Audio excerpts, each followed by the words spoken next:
दोस्तों आज की वीडियो में हम बात करेंगे बियरिंग के टाइप्स के बारे में। बियरिंग कितने प्रकार के हैं और दोस्तों अगर इंटरव्यू में हमसे कोई बियरिंग की डेफिनेशन पूछ ले तो हमें कैसे आंसर देना है। तो वीडियो अच्छी लगे तो वीडियो को लाइक और शेयर जरूर कर दें और ऐसी ही वीडियोस देखने के लिए आप हमारे फेसबुक पेज को फॉलो कर सकते हैं। So let's start. इसकी डेफिनेशन देनी है कि बियरिंग का यूज मशीन के दो मूविंग पार्ट्स के फ्रिक्शन को कम करने के लिए किया जाता है ताकि वो मशीन अपना डिजायर मोशन पा सके।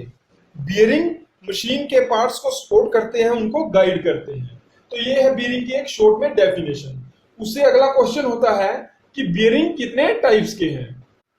तो वहां पे हमको ये नहीं बोलना ball bearing, roller bearing, thrust bearing या फिर टेपर रोलर बियरिंग। हमको इसको अच्छे से एक्सप्लेन करना है कि अकॉर्डिंग टू फ्रिक्शन बियरिंग दो प्रकार के हैं, friction type bearing, anti friction type bearing. तो सबसे पहले हम फ्रिक्शन टाइप बियरिंग को एक्सप्लेन करेंगे। फ्रिक्शन टाइप बियरिंग में कोई भी रोटेटिंग एलिमेंट्स नहीं होता। यही कारण है कि फ्रिक्शन टाइप बियरिंग ज्यादा फ्रिक्शन प्रोड्यूस करते हैं, तो इसीलिए इनको फ्रिक्शन टाइप बियरिंग बोला जाता है। फ्रिक्शन टाइप बियरिंग को प्लेन बियरिंग भी कहा जाता है। Bush bearing, self align Bush bearing, ये सभी फ्रिक्शन टाइप बियरिंग में आते हैं। तो सबसे पहले बात करते हैं हम बुश बियरिंग के बारे में। बुश बियरिंग कुछ इस प्रकार का होता है, इसमें एक ओडी होता है, एक आईडी होता है और जो बाकी भाग है ये सॉलिड मेटल का होता है। इसमें कोई भी रोटेटिंग एलिमेंट्स नहीं होता।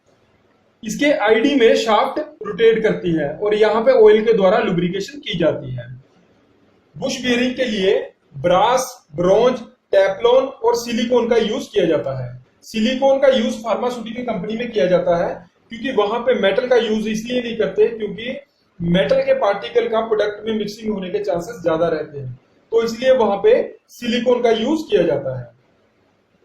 बुश बियरिंग का यूज स्क्रू कन्वेयर, एजिटेटर की शाफ्ट के एक एंड पे और कंप्रेसर में कनेक्टिंग रोड में इसका यूज किया जाता है।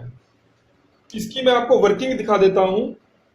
फॉर एग्जांपल ये एक स्क्रू कन्वेयर है, यहां पे मोटर और गियर बॉक्स के साथ इसको ड्राइव दी गई है, तो इसके इस एंड पे बुश बियरिंग का यूज किया जाएगा। फॉर एग्जांपल ये एक बुश बियरिंग है, ये है इसका ओडी और ये है इसका आईडी। तो शाफ्ट इसमें ऐसे इसके बीच में रोटेट करेगी, यहां पे इसको इस तरफ से ड्राइव दी जाएगी और ये बुश बियरिंग में ऐसे रोटेट करती है, यानी बुश बियरिंग इसको इस तरफ से गाइड करने का काम करता है। इसके बाद बात करते हैं हम सेल्फ अलाइन बुश बियरिंग में।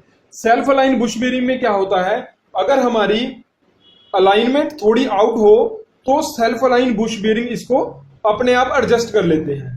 तो वहां पे हमको अगर हमारी अलाइनमेंट, स्क्रू की अलाइनमेंट थोड़ी बहुत आउट है तो ये जो सेल्फ अलाइन बुश बियरिंग है ये अपने आप उसको मेंटेन कर लेते हैं। तो ऐसे बुश बियरिंग यानी फ्रिक्शन टाइप बियरिंग काम करते हैं। अभी बात करते हैं हम एंटी फ्रिक्शन टाइप बियरिंग के बारे में।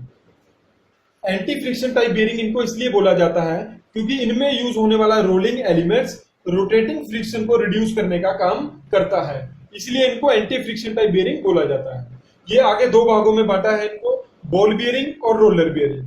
पहले हम बॉल बियरिंग को एक्सप्लेन करेंगे तो फिर इसकी आगे टाइप्स को भी एक्सप्लेन करेंगे। बॉल बियरिंग में रोटेटिंग एलिमेंट्स के तौर पे बॉल का यूज किया जाता है। ये रेडियल और थ्रस्ट दोनों लोड हैंडल कर लेते हैं। कंपेयर टू रोलर बियरिंग ये ज्यादा लोड नहीं ले पाते, पर इनको हाई आरपीएम के लिए यूज किया जाता है और स्मॉल लोड के लिए यूज किया जाता है। मोस्टली पंप्स और स्मॉल मोटर में बॉल बियरिंग का यूज किया जाता है। इनकी आगे टाइप है single row deep groove ball bearing.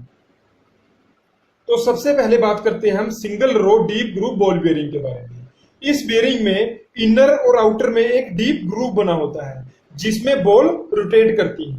6000, 6200, 6300 series, इस सीरीज में ये डीप ग्रूव बॉल बियरिंग आते हैं। इन बियरिंग का यूज हाई स्पीड और रेडियल लोड के लिए किया जाता है। ये बियरिंग मोस्टली पंप और स्मॉल मोटर में इनका यूज किया जाता है। ये बहुत ही कम नॉइस प्रोड्यूस करते हैं। तो अभी बात करते हैं हम double row deep groove ball bearing के बारे में। इस बियरिंग में इनर और आउटर में दो ग्रूव बने होते हैं जिनमें बॉल रोटेट करती है। Double row bearing single row bearing के कंपेयर में ज्यादा लोड हैंडल कर लेते हैं, पर डबल रो होने के कारण इनकी थिकनेस, जो बियरिंग की थिकनेस होती है, वो बढ़ जाती है। इसके बाद बात करते हैं हम सेल्फ अलाइन बॉल बियरिंग के बारे में।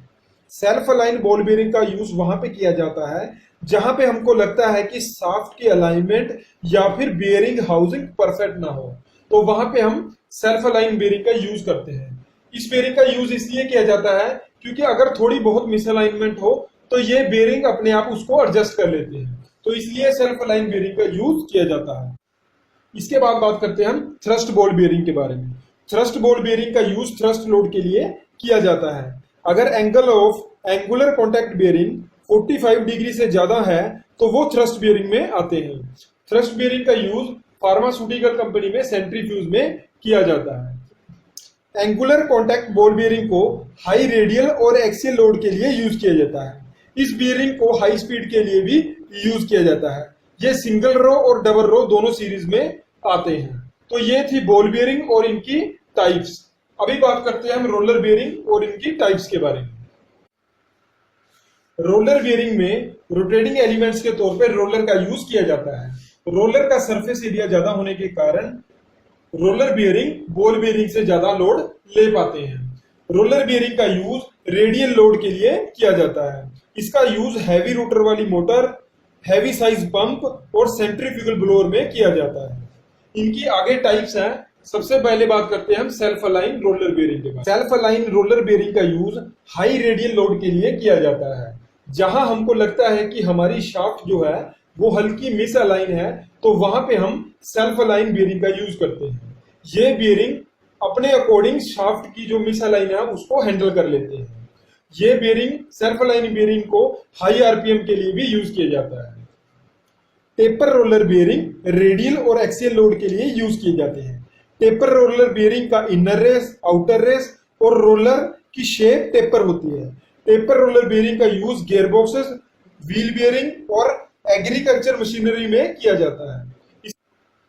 नीडल बेरिंग में स्मॉल डाया और लॉन्ग लेंथ के सिलेंड्रिकल रोलर का यूज किया जाता है एज ए रोलिंग एलिमेंट्स। इसका सरफेस एरिया ज्यादा होने के कारण ये बॉल बेरिंग से ज्यादा लोड हैंडल करते हैं और इनका यूज किया जाता है ऑटोमोबाइल कंपोनेंट्स और कंप्रेसर में नीडल बेरिंग का यूज किया जाता है। इसके बाद बात करते हैं हम स्फेरिकल रोलर बेरिंग के बारे में। स्फेरिकल रोलर बेरिंग की रेडियल और एक्सियल लोड लेने की कैपेसिटी बहुत हाई होती है। ये बेरिंग हाई स्पीड के लिए यूज किए जाते हैं। ये बेरिंग सेल्फ अलाइन बेरिंग की तरह ही काम करते हैं। अगर थोड़ी बहुत मिसअलाइनमेंट हो तो ये अपने आप एडजस्ट कर लेते हैं। इनका यूज गियरबॉक्सेस और कन्वेयर में किया जाता है और ये डबल रो सीरीज में आते हैं। इसके बाद बात करते हैं हम सिलेंड्रिकल रोलर बेरिंग के बारे में। सिलेंड्रिकल रोलर बेरिंग का यूज हाई रेडियल लोड के लिए किया जाता है। इसमें यूज होने वाला रोलिंग एलिमेंट्स सिलेंड्रिकल शेप का होता है। ये 3 वेरिएशन में आता है, सिंगल रो, डबल रो और मल्टीपल रो। इसका यूज हैवी साइज रोटर वाली मोटर और हैवी साइज पंप में किया जाता है। तो गाइस ये थी बेरिंग की डेफिनेशन और बेरिंग के टाइप्स। उम्मीद करता हूं कि ये वीडियो आपको अच्छी लगी हो। अगर ये वीडियो आपको अच्छी लगी है तो इसको लाइक और शेयर जरूर करें।